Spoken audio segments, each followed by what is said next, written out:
Hello everyone, मैं हूं doctor Surabhi Solanki और आज इस वीडियो में आपको बताने वाली हूं कि किस उम्र तक लड़कियां मां बन सकती हैं।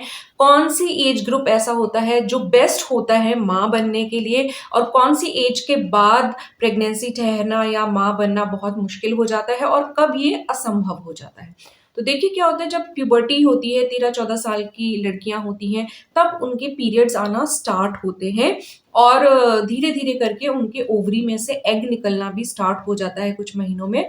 और प्रेगनेंसी के लिए किस चीज की जरूरत है? एक हेल्दी एग और एक हेल्दी स्पर्म की।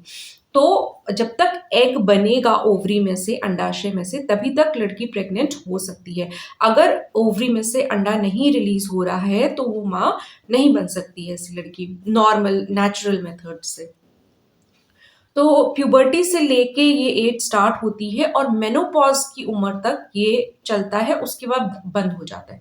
तो मेनोपॉज जो होता है उसकी जो नॉर्मल एज होती है वो जनरली 45 से लेके 55 ईयर्स के बीच में होती है। अगर 45 ईयर्स से पहले आपका मेनोपॉज हो रहा है किसी कारण से, तो हम मानेंगे कि ये एक अर्ली मेनोपॉज आपके हो रहा है। और 55 की एज के बाद अगर मेनोपॉज हो रहा है, जो कुछ महिलाओं को होता है, तो वो लेट मेनोपॉज की कैटेगरी में आता है। तो पहले हम समझ लेते हैं कि आखिर मेनोपॉज होता क्या है। मेनोपॉज में क्या होता है कि आपकी ओवरी की फंक्शनिंग जो है वो लगभग बंद हो जाती है। ओवरी के मेन फंक्शंस क्या हैं? ओवरी के मेन फंक्शंस है जो फीमेल हार्मोन है आपकी बॉडी में, प्रोजेस्टेरोन और ईस्ट्रोजन, उनको बनाना, उनको प्रोड्यूस करना, और साथ ही हर महीने एक अंडा जो है वो डेवलप होना स्टार्ट होता है ओवरी में, और एक बड़े साइज का होने के बाद ये अंडा फूट जाता है, जिसको कि फैलोपियन ट्यूब अपने में ले लेती है। और अगर उस दौरान सेक्स होता है तो वहां पे प्रेगनेंसी हो जाती है, नहीं तो वो अंडा जो होता है वो आपकी अगली मेंस्ट्रुअल साइकिल में बाहर निकल जाता है। तो इस तरीके से आपकी ओवरी की फंक्शनिंग होती है। अब एक पर्टिकुलर उम्र तक ही ये ओवरी इस तरीके से फंक्शन करती है, उसके बाद ये बंद हो जाता है। तो ये जो मेनोपॉज होता है बेसिकली ये अचानक नहीं होता है। इसका जो होने का तरीका होता है उसमें 3 चरणों में ये होता है, या 3 स्टेजेस होती हैं मेनोपॉज की। सबसे पहली स्टेज जो होती है मेनोपॉज की, उसको पेरीमेनोपॉज बोलते हैं। ये करीब 4 से 8 साल तक भी चल सकती है। इसमें क्या चेंजेस आने लगते हैं, आपकी बॉडी में हार्मोनल बदलाव आने लग जाते हैं, और साथ ही आपको मूड स्विंग्स हो सकते हैं, एंजाइटी हो सकती है, प्लस आपके बॉडी में हॉट फ्लैशेस होते हैं, यानी कि एकदम से आपको गर्मी लगने लग जाती है। नाइट स्वेट्स होते हैं, यानी कि एकदम से आप पसीने में भीग सकते हैं रात के समय। तो इस तरीके के जो लक्षण होते हैं वो मेनोपॉज के साथ, मेनोपॉज से पहले ही दिखने लग जाते हैं, पेरीमेनोपॉज की स्टेज में, जो कि करीब चलती है, जैसे कि मैंने आपको बताया, 4 से 8 साल तक भी चल सकता है। उसके बाद जो एक्चुअल मेनोपॉज की स्टेज होती है वो कब हम कहते हैं कि मेनोपॉज हो गया, वो तब कहते हैं अगर 12 महीने तक लगातार आपका पीरियड नहीं आया है, तो हम कहेंगे कि आपका मेनोपॉज हो गया है। तो मेनोपॉज के बाद, क्योंकि जो ईस्ट्रोजन हार्मोन होता है उसके लेवल्स बहुत ही गिर जाते हैं, और ईस्ट्रोजन हार्मोन जो होता है ये महिलाओं को हृदय रोग से बचाए रखता है। तभी आपने सुना होगा कि ज्यादातर हृदय रोग की जो टेंडेंसी होती है वो पुरुषों में होती है, महिलाओं में इतना नहीं होती है। इसका कारण ईस्ट्रोजन हार्मोन ही होता है, जो कि महिलाओं के शरीर में पाया जाता है। इसके अलावा ईस्ट्रोजन हार्मोन हड्डियों को मजबूत रखने में भी उस रोल प्ले करता है। तो जब ईस्ट्रोजन की शरीर में बिल्कुल कमी हो जाती है तो महिलाओं में फ्रैक्चर का रिस्क ज्यादा हो जाता है, ऑस्टियोपोरोसिस की वजह से, जो कि मेनोपॉजल महिलाओं में अक्सर मिलता है। तो इस तरीके से जो मेनोपॉज की स्टेज होती, मेनोपॉज 12 महीने तक अगर आपका नहीं आया पीरियड, तो आपका मेनोपॉज हो गया। उसके बाद होती है जो स्टेज, वो पोस्ट मेनोपॉज की स्टेज होती है, जिसमें कि आपके पीरियड्स नहीं आते हैं, जिसमें कि आपकी मां बनने की क्षमता बिल्कुल खत्म हो जाती है, क्योंकि अंडा ओवरी में रिलीज होता ही नहीं है और बिना अंडे के प्रेगनेंसी नहीं हो सकती है।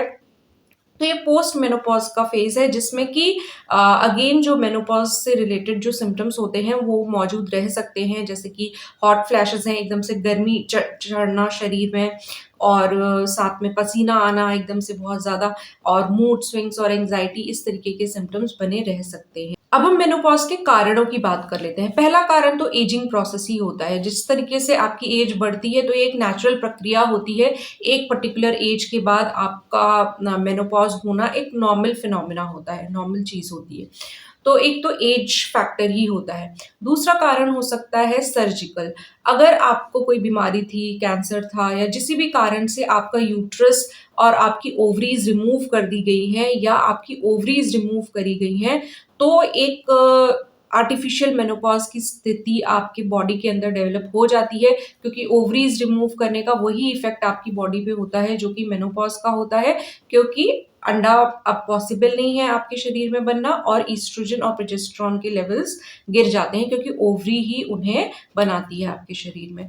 तो ये सर्जिकल कॉज हो सकता है। एक होता है मेडिकल कॉज। अगर किसी बीमारी के कारण आपके रेडियोथेरेपी हो रही है या कीमोथेरेपी हो रही है और उसकी वजह से ओवरी डैमेज हो रही है, तो वहां पे भी मेनोपॉज जैसी ही परिस्थिति डेवलप हो जाती है। एक होती है प्राइमरी ओवेरियन इंसफिशियंसी। ये होते हैं अगर 40 साल की उम्र से पहले ही महिला की ओवरीज काम करना बंद कर देती हैं, तो इसको प्राइमरी ओवेरियन इंसफिशियंसी बोलते हैं। ऐसी महिलाएं 40 की उम्र से पहले ही उनमें ये स्टेज डेवलप हो जाती है कि माँ बनना पॉसिबल नहीं रह पाता है, क्योंकि अंडा बनना बंद हो जाता है। तो ये कुछ कारण होते हैं मेनोपॉज के। अब हम जान लेते हैं क्या ये संभव है कि मेनोपॉज के बाद कोई औरत माँ बन पाए। देखिए, नेचुरली तो ये संभव नहीं हो पाता है, क्योंकि अंडा ही नहीं बन रहा है तो प्रेगनेंसी तो हो नहीं पाएगी। लेकिन डोनर एग लेकर स्पर्म्स के साथ फर्टिलाइज कराकर आईवीएफ के द्वारा या आर्टिफिशियल टेक्निक्स के द्वारा माँ बनना पॉसिबल हो सकता है, अगर उसमें एम्ब्रियो को आपके यूट्रस में इम्प्लांट करा दिया जाए ट्रांसफर करके। तो ये आर्टिफिशियल प्रोसेस से पॉसिबल है, लेकिन आपका खुद का बायोलॉजिकल बच्चा होने के चांसेस तो नहीं होते। अब हम जान लेते हैं कि आखिर बच्चा पैदा करने की सबसे अच्छा एज ग्रुप कौन सा है। सबसे अच्छा एज ग्रुप जो होता है बेबी प्रोड्यूस करने का, वो आपके 20s का एज ग्रुप होता है। 20 ईयर्स से लेकर आपका 30 ईयर्स के बीच में जो एज ग्रुप है, ये जो 10 साल हैं, ये बेस्ट होते हैं प्रेग्नेंट होने के लिए और इनमें बेस्ट संभावना होती है प्रेगनेंसी की। लेकिन आजकल जैसा कि हम जानते हैं कि शादियों की उम्र काफ़ी बढ़ गई है, मेल्स में भी और फीमेल्स में भी। सब लोग एजुकेशन पूरी करने में और करियर उसमें टाइम बहुत लग जाता है और शादी की एज होते होते लड़का लड़की दोनों ही करीब 30 के हो ही जाते हैं। तो इसलिए आजकल ज़्यादा दिक्कत आ रही है कपल्स को प्रेग्नेंट होने में, क्योंकि वो 30 के बाद फर्टिलिटी जो है वो रिड्यूस हो ही जाती है। ऐसा नहीं है कि 30 के बाद आप प्रेग्नेंट नहीं हो सकती, बिल्कुल हो सकती हैं, लेकिन अगर 28 या 30 के ऊपर आपकी एज हो गई है और लेट मैरिज हुई है, तो फिर आपको जल्द से जल्द ही प्रेगनेंसी प्लान कर लेनी चाहिए, ताकि आपको आगे चल के दिक्कत ना आए, क्योंकि फर्टिलिटी रिड्यूस होती है एज के साथ। और जैसा कि मैंने आपको बताया कि 45 के बाद तो फिर आपके मेनोपॉजल चेंजेस बॉडी में होने लगेंगे और फिर दिक्कत आएगी आपको प्रेग्नेंट होने में। ऐसा नहीं है कि महिलाएं प्रेग्नेंट नहीं होती हैं 30 के बाद, बिल्कुल होती हैं। 40-45 में भी कई औरतें प्रेग्नेंट हो जाती हैं। लेकिन मैं आपको एक जनरल केस बता रही हूँ, जो कि होता है। चांसेस की मैं आपको बात बता रही हूँ। चांसेस बेस्ट आपके प्रेगनेंसी कंसीव करने के आपकी 20s के एज ग्रुप में होते हैं।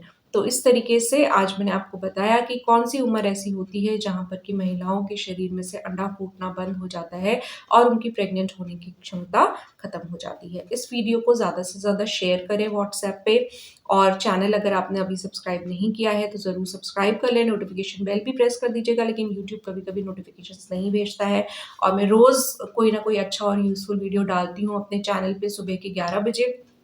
तो आप मेरा चैनल विज़िट कर सकते हैं।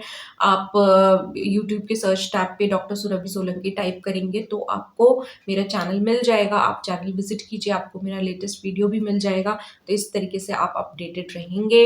अगर आपको मुझसे 1 टू 1 कंसल्टेशन करना है व्हाट्सएप पे, तो मेरा व्हाट्सएप नंबर मैंने आपको टाइटल में दे रखा है। वो फ्री कंसल्टेशन नहीं होता है, पेड कंसल्टेशन होता है। 150 रुपीज़ उसकी फ़ीस है मेरी, ज़्यादा नहीं है, नॉमिनल सी ही फ़ीस है।